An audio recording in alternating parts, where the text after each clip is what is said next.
ওই saline water এবং local অ্যানেস্থেসিয়াটা একটু একটু করে নিচের দিকে নামতে থাকে, যে কারণে আমাদের 3 থেকে 7 দিন পর্যন্ত মুখটা ফুলে থাকে। ইভেন আমারও ফুলেছিল। নমস্কার, হেয়ার ট্রান্সপ্লান্ট নিয়ে চারিদিকে অনেক হইচই, অনেক গুঞ্জন শুনতে পাচ্ছি এবং হেয়ার ট্রান্সপ্লান্টের কারণে মৃত্যু হতে পারে কানপুরের একটা ঘটনা আমাদের সবাইকেই প্রায় অনেক বেশি করে আরো একবার সচেতন করে দিয়েছে। ইভেন আমি যখন হেয়ার ট্রান্সপ্লান্ট করেছিলাম এখান থেকে ঠিক 2.5 বছর আগে, তখন আমি কি স্টেপগুলো ফলো করেছিলাম সেই স্টেপগুলো এবং হেয়ার ট্রান্সপ্লান্টের জন্য আপনাকে কি বিষয়গুলোকে সব থেকে বেশি করে খেয়াল রাখা উচিত সেই বিষয়ে আমি যেটা ভেবেছিলাম সেই কথাগুলোই আপনাদেরকে জানাবো। ভিডিওটা শুরু করার আগে আপনারা যদি চ্যানেলে একদম প্রথমবার এসে থাকেন, নিচে দেওয়া রেড কালারের সাবস্ক্রাইব বাটনে ক্লিক করে চ্যানেলটিকে সাবস্ক্রাইব করে রাখবেন, কারণ হেয়ার রিলেটেড ইনফরমেশন কিন্তু প্রত্যেকটা মুহূর্তে এই চ্যানেলের মাধ্যমে আমি আপনাদেরকে পৌঁছে দেবো। আজকে কথা বলছি হেয়ার ট্রান্সপ্লান্টের সেই জার্নির কথা। যদি আপনার গ্রেড অফ বল্ডনেস গ্রেড 3 হয়ে যায় তখন আপনি সার্জারির জন্য যান। যদি আপনার হেয়ার লাইনের সমস্যা হয় তাহলে আপনি সার্জারির জন্য যান। বাট এই সার্জারির জন্য যাওয়ার আগে আপনাকে কোন বিষয়গুলোকে বেশি করে খেয়াল রাখতে হবে সেটা জানাটা খুব বেশি ইম্পর্টেন্ট। দেখুন, হেয়ার ট্রান্সপ্লান্টের জন্য সবার প্রথমে আমি একটা এক্সাম্পল স্বরূপ আপনাদেরকে 2-3টে জিনিস বলবো।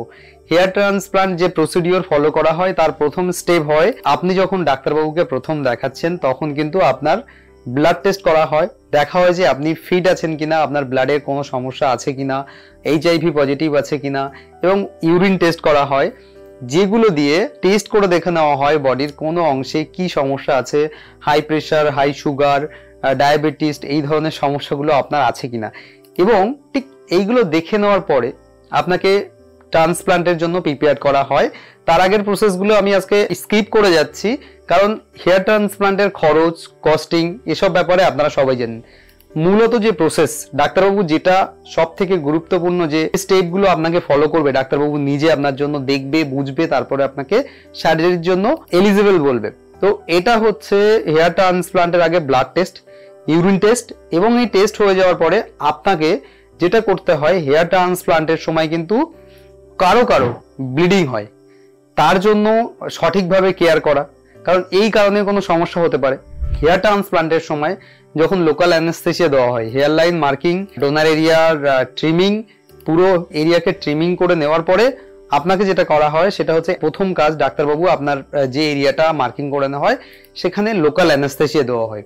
এবং এই লোকাল অ্যানেস্থেসিয়া দেওয়ার সময় যদি অ্যানেস্থেসিয়ার পরিমাণটা খুব বেশি হয়ে যায় তাহলে ওই সোয়েলিংটা আস্তে আস্তে নিচের দিকে নামে। শুধু ওটার কারণে না, ট্রান্সপ্লান্টের ঠিক 7 দিন পরে, মানে 1 থেকে 7 দিন যে স্প্রেটা আমাদের করতে হয়, নর্মাল যে স্লাইন ওয়াটার, NS ওয়াটার, ওই স্প্রেটা যখন আমরা স্প্রে করি তখনও আমাদের মাথার মধ্যে ওই যে স্ক্যাল্পটাকে হাইড্রেট রাখার জন্য এবং রুটের গোড়াগুলোকে ভিজিয়ে রাখার জন্য, এবং সেগুলো আপনাদের স্ক্যাল্পের মধ্যেও চলে যায়, গিয়ে ওই স্লাইন ওয়াটার এবং লোকাল অ্যানেস্থেসিয়াটা একটু একটু করে নিচের দিকে নামতে থাকে, যে কারণে আমাদের 3 থেকে 7 দিন পর্যন্ত মুখটা ফুলে থাকে। ইভেন আমারও ফুলেছিল।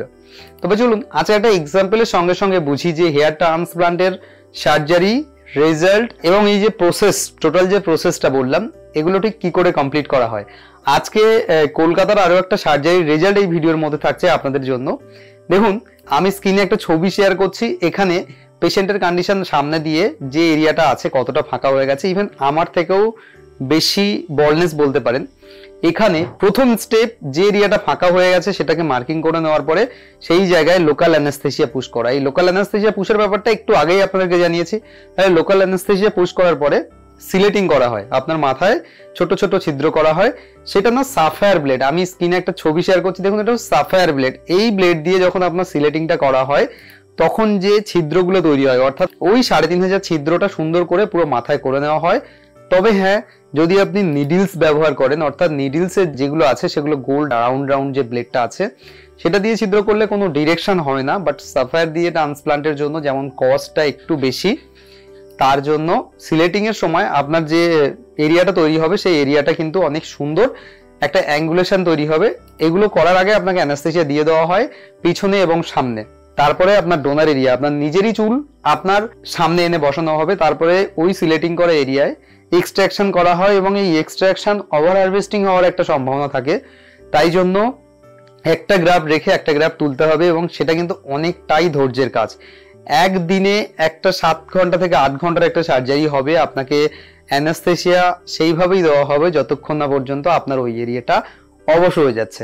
তবে ভয় পাবেন না, সার্জারিটা কিন্তু যদি আপনি ভালো জায়গা থেকে করেন তাহলে এই ধরনের যে সমস্যাগুলো হচ্ছে সেটা কিন্তু হয় না, কারণ অ্যানাস্থেসিয়ার ডোজটা সঠিক মাত্রায় দেওয়ার একটা বড় ব্যাপার থাকে, যে ডোজের কারণে আমাদের এরিয়াটাকে পুরো অবশ হয়ে থাকে। তারপরে ওই গ্রাফগুলোকে তুলে এনে সামনে ইমপ্ল্যান্ট, অনেক ধৈর্যের কাজ, হেয়ার লাইন থেকে নিয়ে শুরু করে পুরো এরিয়ায়। এইখানে আমি যে সার্জারিটা আপনাদেরকে দেখাচ্ছি 3500 গ্রাফটের গ্রেড 3+ এবং 3500 গ্রাফট এখানে বসানো হয়েছে। গ্রাফটের প্লেসমেন্টটা খুব ভালো করে খেয়াল করে দেখুন কত ভালো করে এই গ্রাফগুলোকে সুন্দরভাবে বসানো হয়েছে। আর এইখানেই সব থেকে ইম্পর্টেন্ট পয়েন্ট, এত সুন্দর করে গ্রাফগুলো বসানোর পরে হাইড্রেট রাখার জন্য প্রতিদিন এটাকে স্প্রে করতে হয়, এবং এই স্প্রে করার সময় খেয়াল রাখতে হয় এনএস ওয়াটারটা কিন্তু আমাদের স্ক্যাল্পের মধ্যেই চলে যায় এবং আস্তে আস্তে মাথা দিয়ে নিচে নেমে আসে।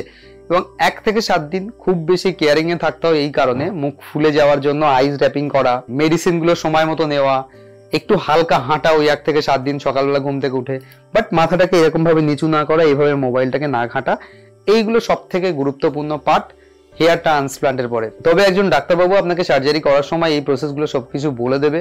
হেয়ার ট্রান্সপ্লান্টের সময় যদি আপনার অতিরিক্ত ব্লিডিং হয় অ্যানাস্থেসিয়া দেওয়ার পরেও, সেক্ষেত্রে ডাক্তারবাবুরা সেই সময় ব্লাড যেন না আসে সেইভাবে ওনারা ভালো করে সিলেটিংটা করে। কারণ দেখবেন ট্রান্সপ্লান্ট করে যখন আপনারা বাড়িতে যাবেন তখন হালকা কারো মাথা দিয়ে একটা যে আমাদের সেরাম আছে সেই সেরামটা অনেকের বাইরে বেরিয়ে আসে এবং তার সাথে একটা দুটো রুট উঠে আসে। তখন আমরা অনেক বেশি ভয় পেতে থাকি যে কি হবে, এইগুলোর জন্য কোনো অসুবিধা তো আমাদের হবে না। এইগুলো খেয়াল রাখার পাশাপাশি আমাদের আরো বেশি করে হেয়ার ওয়াশের সময় যে গ্রাফগুলো চলে আসে বেরিয়ে আসে সেগুলো নিয়ে আমরা ভয় পেতে থাকি, বাট ওই গ্রাফগুলো জেনারেলি বেরিয়ে আসে, কারণ ওই সময় আপনাদের যে মূল গ্রাফগুলো আছে সেগুলো কিন্তু চুলের মধ্যে থেকে যায়, তার যে রেস্টিং ফেজে থাকে হেয়ারগুলো রেস্টিং ফেজে চলে যায় 3 মাসের জন্য। তারপর থেকে ওই হেয়ারগুলো আবার রিসাইকেলিং হয়ে রুটগুলো থেকে বাইরে বেরোতে শুরু করে এবং আমরা 3.5 মাস থেকে 4 মাসের মধ্যে প্রায় 20 থেকে 30% রেজাল্ট দেখতে পাই। 6 মাসে গিয়ে প্রায় 60% রেজাল্ট দেখতে পাই, 12 মাসে গিয়ে প্রায় 100% রেজাল্ট আমরা দেখতে পাই। আজকের এই রেজাল্টটা 1 বছরের রেজাল্ট, খুব ভালো করে এখানে ডেনসিটি আর কোয়ালিটি তো আপনারা দেখতেই পাচ্ছেন যে 3500 গ্রাফটের ইমপ্লান্টের যে কন্ডিশন ছিল আর আজকের দিনে দাঁড়িয়ে যে রেজাল্টটা এই মুহূর্তে পাওয়া গেছে। দেখুন হেয়ার ট্রান্সপ্লান্টের রেজাল্ট আমি আপনাদেরকে এই কারণেই দেখাই, প্রত্যেকটা রেজাল্ট যেমন আমার রেজাল্টটা আপনারা দেখছেন, প্রত্যেকটা পেশেন্ট যারা সার্জারি করছে কলকাতার মধ্যে তাদের রেজাল্ট দেখছেন, তার থেকে আপনি একটা আইডিয়া পেয়ে যাচ্ছেন যে আপনার ঠিক এইরকম ধরনের সার্জারি করলে আপনি কত বাজেটের মধ্যে সাফায়ারে ট্রান্সপ্লান্ট করতে পারবেন, কেমন সুন্দর রেজাল্ট পেতে পারবেন। আর আজকের এই রেজাল্টটা ছিল মূলত 3500 গ্রাফটের একটা সাফায়ার হেয়ার ট্রান্সপ্লান্টের 12 মাসের রেজাল্ট, অর্থাৎ 1 বছরের রেজাল্ট। এই রেজাল্টটা একটা খুব ন্যাচারাল এবং ভালো ডেনসিটিতে করা গেছে, কারণ সিলেটিংটা খুব ধৈর্য ধরে করতে হয়েছে, গ্রাফগুলোকে সুন্দর করে প্লেস করতে হয়েছে এবং 1 থেকে 7 দিনের যে নর্মাল কেয়ারিং এর যে ব্যাপারটা থাকে সেটাকে আপনি ভালোভাবে করতে পেরেছেন। এবং তারপরে আপনার হেয়ারগুলোর জন্য আপনি হয়তো একটু কেয়ার করেন, কনসাস হয়ে যান হেয়ার ট্রান্সপ্লান্টের পরে, ক্লিনিং করা ভালো করে, মিনক্সিলটা সময় মতো অ্যাপ্লাই করা, শরীরের যে মাল্টিভিটামিনের ঘাটতিগুলো আছে সেগুলো পূরণ করা। তবে হ্যাঁ, এরপরেও হেয়ার ট্রান্সপ্লান্ট রিলেটেড যদি আরো কিছু আপনি জানতে চান সরাসরি স্ক্রিনে দেওয়া নাম্বারে আমাকে কল করে আপনাদের সমস্যাগুলো জানাতে পারেন। আমি সর্বদাই হেয়ার ট্রান্সপ্লান্ট রিলেটেড যে কোনো কোয়ারির জন্য আপনাদেরকে চেষ্টা করব সঠিক একটা পরামর্শ দেব এবং সঠিকভাবে যেন আপনারা হেয়ার ট্রান্সপ্লান্ট করতে পারেন, তার একটা ভালো রেজাল্ট পেতে পারেন। ওভারঅল রেজাল্ট এবং ভিডিওটা কেমন লাগলো কমেন্ট করে জানাবেন। দেখা হচ্ছে আরো একটা নতুন ভিডিওতে। আর হ্যাঁ, ভিডিওটা ভালো লাগলে লাইক কমেন্ট শেয়ার করে অবশ্যই যাবেন।